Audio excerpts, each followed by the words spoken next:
tentang ghibah dan tabayun. Nah, sebelum itu, anak-anak tahu nggak apa itu ghibah dan tabayun? Ada yang tahu? Yang anak-anak tahu aja deh, kayak dalam kehidupan sehari-hari. Ya siapa? Menggosip, Bu. Ya, menggosip, benar. Apa lagi? Oh, benar. Lagi. Siapa? Beda lagi. Itu termasuk benar juga ya, karena ghibah itu termasuk kita menggunjing orang, menggosip orang, lalu menyebarkan berita-berita yang tidak benar, menyampaikan juga sesuatu, menyampaikan informasi yang tidak benar. Nah, langsung saja ya, Ibu menampilkan PPT materi tentang ghibah dan tabayun ini.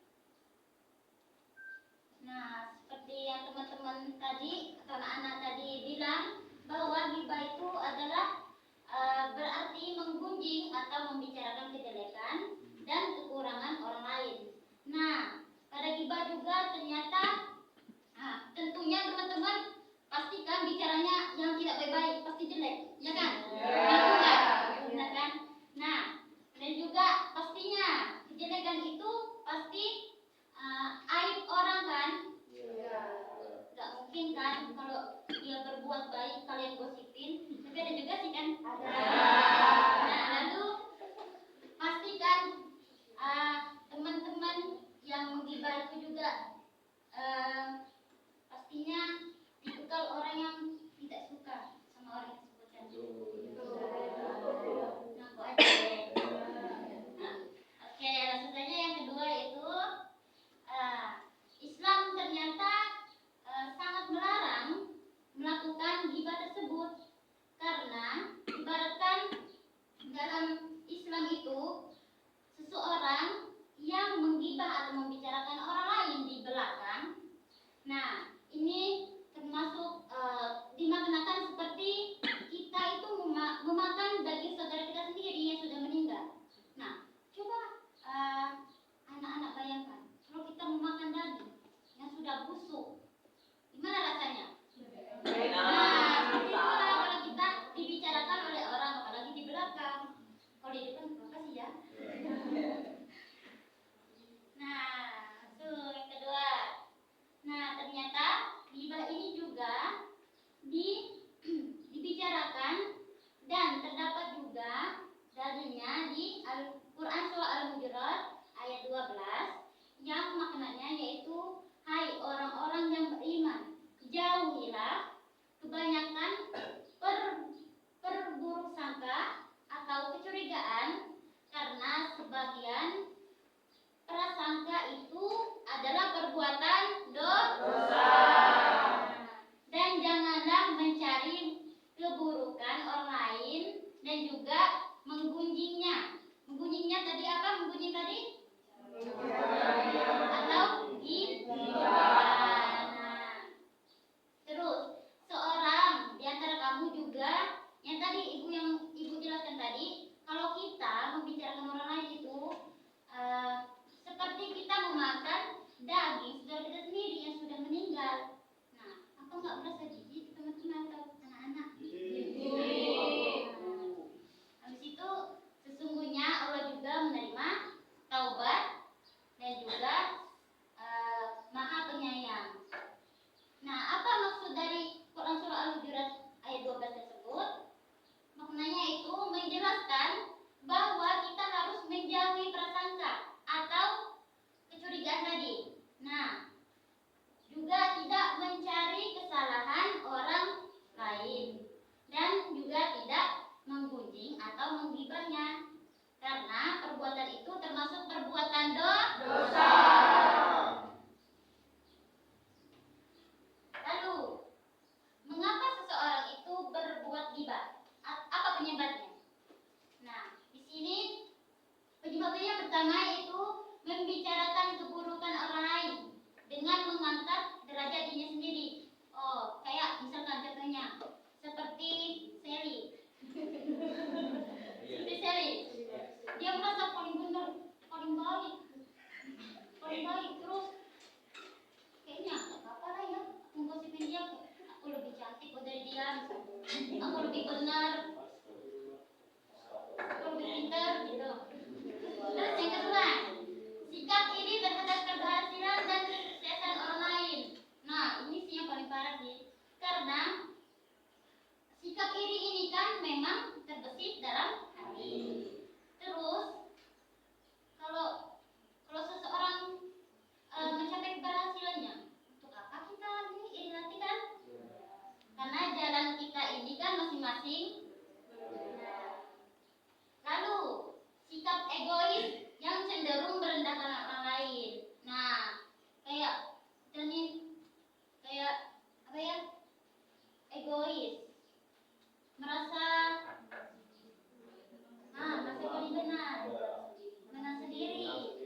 ada orang yang eh,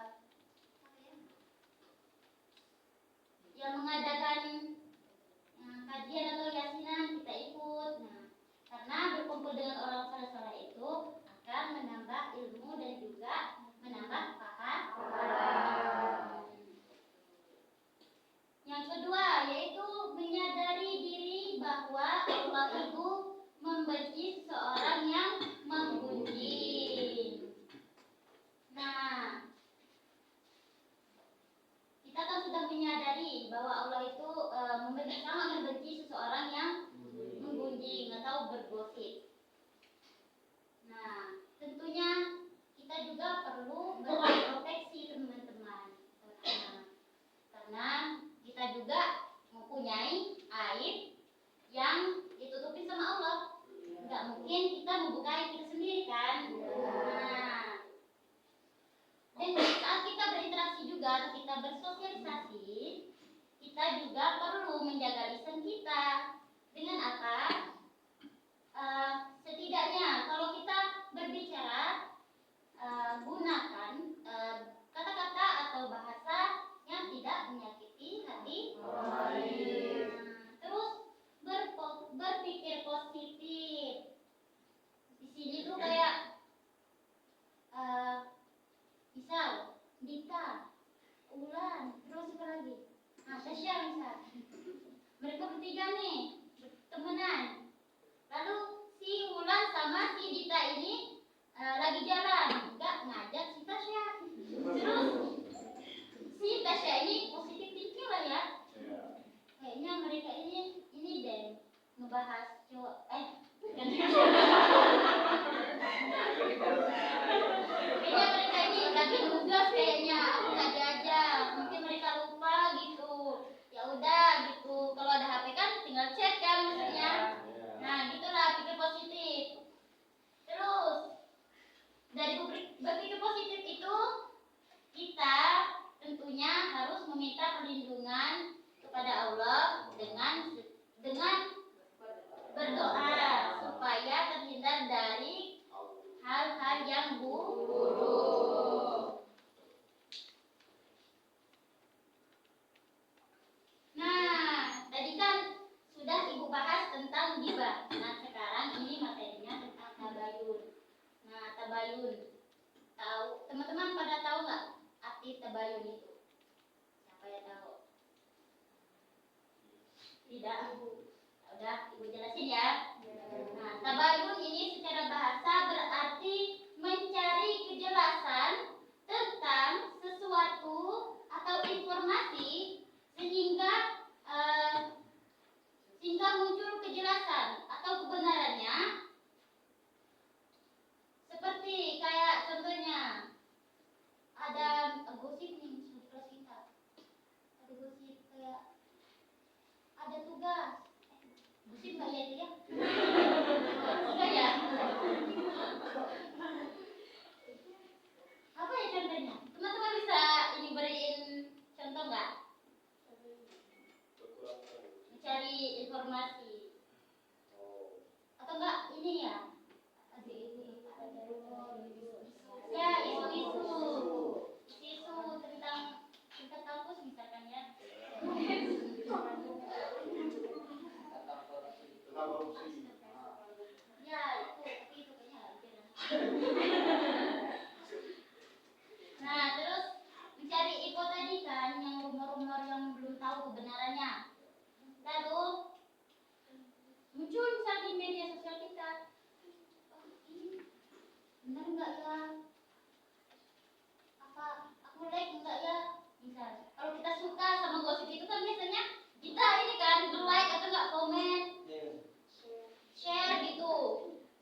kayak ini misal beritanya tuh dari mana aja, informasinya dari mana, dari siapa, terus jamnya di mana, tempatnya di mana gitu. Nah, terus menurut istilah tabayun itu adalah proses yang dilakukan untuk meneliti, menyeleksi berita dengan sikap tidak tergesa-gesa atau terburu-buru dan juga memutuskan sehingga permasalahan menjadi jelas dan juga akurat. Nah, tabayun juga penting kita gunakan sebagai untuk memeriksa kebenaran informasi atau berita dengan teliti. Yang contohnya seperti tadi lah ya, kita harus tahu siapa yang mengirim atau menyebarkan berita tersebut, tempatnya di mana, kejadiannya di mana, dan kita juga harusnya jadi orang yang selektif memilih berita yang benar dan juga yang tidak benar. Oke, next. Nah, ternyata tabayun juga terdapat dalam dalil Quran surah Al-Hujurat ayat 6 yang berarti, wahai orang-orang yang beriman, jika seseorang yang fasik datang kepadamu membawa suatu berita, maka telitilah kebenarannya agar kamu tidak mencelakakan suatu kaum karena kebodohan dan juga kecerobohan yang akhirnya kamu juga akan menyesali perbuatan itu. Nah, maksudnya Al-Quran surah Al-Hujurat ayat 6 ini menjelaskan bahwa jika kita menerima berita atau informasi dari orang lain, kita harus tahu benar atau tidak informasi ini, jelas atau tidak informasinya. Terus kita memilih atau meneliti informasi tersebut agar kita juga tidak menimbulkan kesalahan dan juga penyesalan nantinya. Misalkan kayak kita udah nge-share atau nggak mengirim kepada teman kita, mau menyebar informasinya, nanti berita itu salah lagi. Siapa tahu kan tentunya nanti mana kalau informasinya tentang ranah hukum, nanti kalian ikut terseret juga nanti masuk polisi yang penjara gitu loh. Nah, itulah bentuk dari penyesalannya. Lanjut materi yang tabayun juga ternyata bisa dalam bentuk bermedia sosial. Nah, bagaimana cara agar informasi yang kita terima itu jelas? Nah, di situ ada 3 informasinya.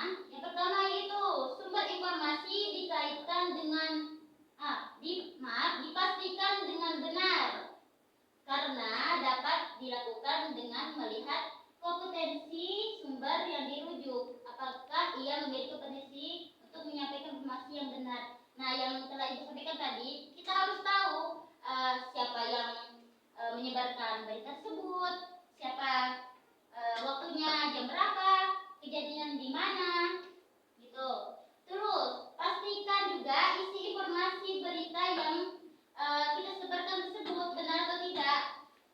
Lalu yang terakhir yaitu memastikan tempat dan waktu informasi yang tadi yang telah Ibu kasih tahu, bahwa informasi yang kita dapatkan itu kalau dia memang benar atau tidak, kita harus tahu kejadiannya, tempatnya di mana, dan juga jamnya kapan, waktunya kapan.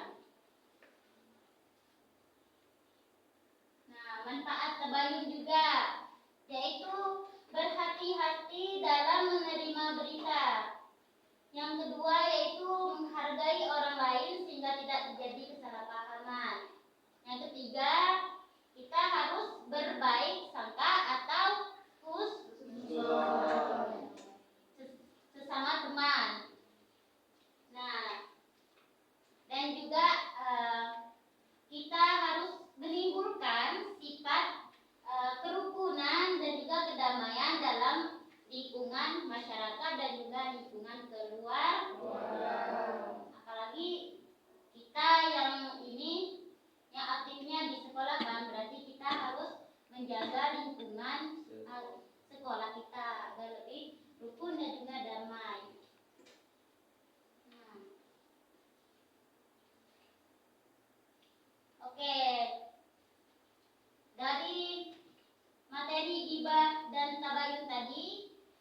teman-teman semuanya udah paham atau belum? Bagian mana yang belum dimengerti atau dipahami? Kayaknya pada diem, kayaknya udah ngerti semua ya. Oke. Ibu boleh minta tolong tidak? Boleh. Nah kan di sini ibu membawa soal pertanyaan. Ibu minta tolong untuk teman-teman membuat kelompok. Kita akan main game. Nama gamenya yaitu game gandengan gebetan. Belum tahu kan? Oke. Ibu minta satu kelompok itu kita ada berapa siswa di sini? 19. Berarti satu kelompok ada yang berlima dan ada yang berempat. Pas ya cowok sama cowok aja ya. Gak boleh cewek. Oke, ini ya ini 1, 2, 3, 4, 5. 1, 2, 3, 4, 5.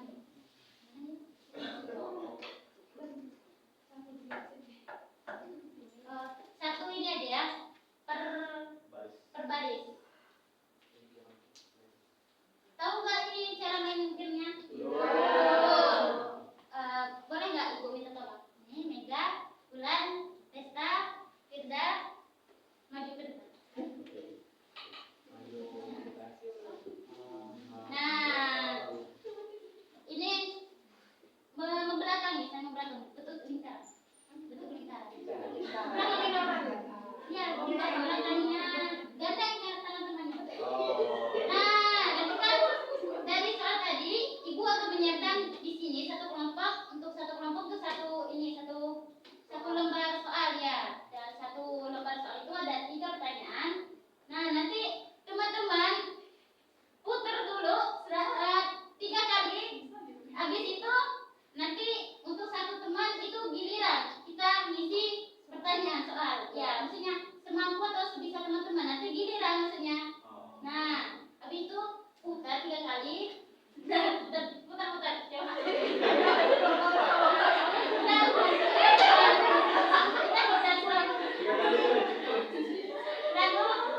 Lalu maju-maju.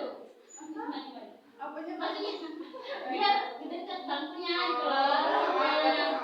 Ngisi soal ya. Untuk teman yang udah selesai ngisi soal, disilakan untuk memisahkan diri. Gak boleh main lagi. Gantian. Biar semuanya ikut main gitu loh. Nah, oke, perhatikan. Nah, oke. Ayo ada semuanya. Bisa maju. Kita mau main game. Semuanya ya. Biar semuanya juga ya. Ayo kita main, Nak. Cowok sama cowok. Ini bisa nggak ya? Ini bisa digeser lagi biar uangnya agak besar. Ya, lupa.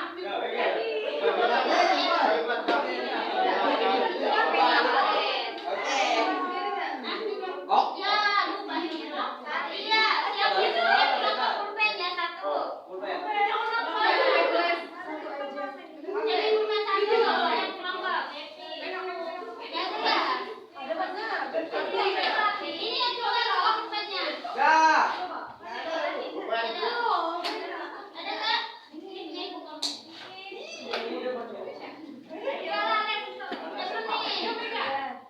Sedih nggak guys kira-kira? Pulpennya. Soalnya ya.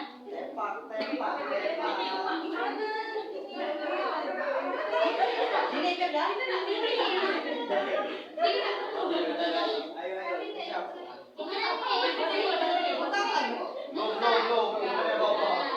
Oke, ini yang ketiga.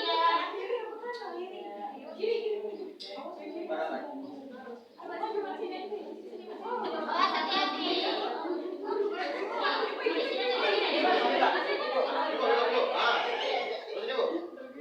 Oke, ayo semuanya. Berarti dulu. Udah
kalian juga nih. Nah, ada yang udah jawab 3.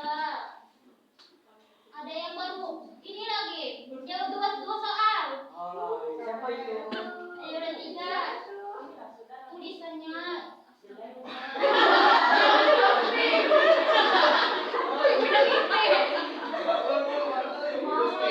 tapi anak-anak semuanya ibu beri aplaus dulu ya. Oke. Nah, apa dari teman-teman dapat dari hikmah dari bermain ini tadi? Seru. Seru. Terus nanti apa lagi? Kompak. Belajar muka dulu. Motorik juga kan, muter-muter baru gitu kan. Nah, oke. Udah berakhir materi hari ini. Dapat ibu simpulkan materi kita tentang gibah dan tabayun itu bahwa gibah dan tabayun ini adalah suatu sikap yang dibenci Allah. Gibah. Gibah.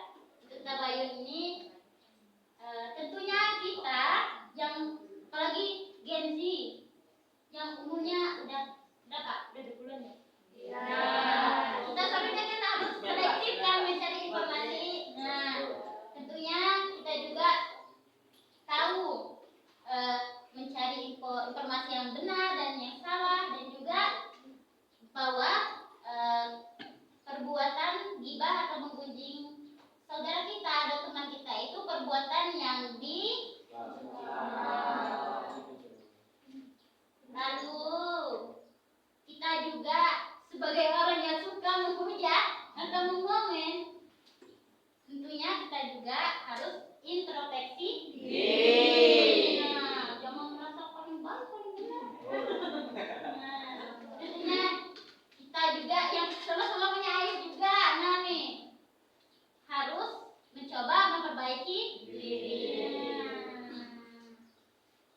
Oke, teman-teman semuanya udah pada paham kan? Ada pertanyaan lagi? Oke, ibu tutup ya materi kita hari ini, pertemuan ini dengan mengucapkan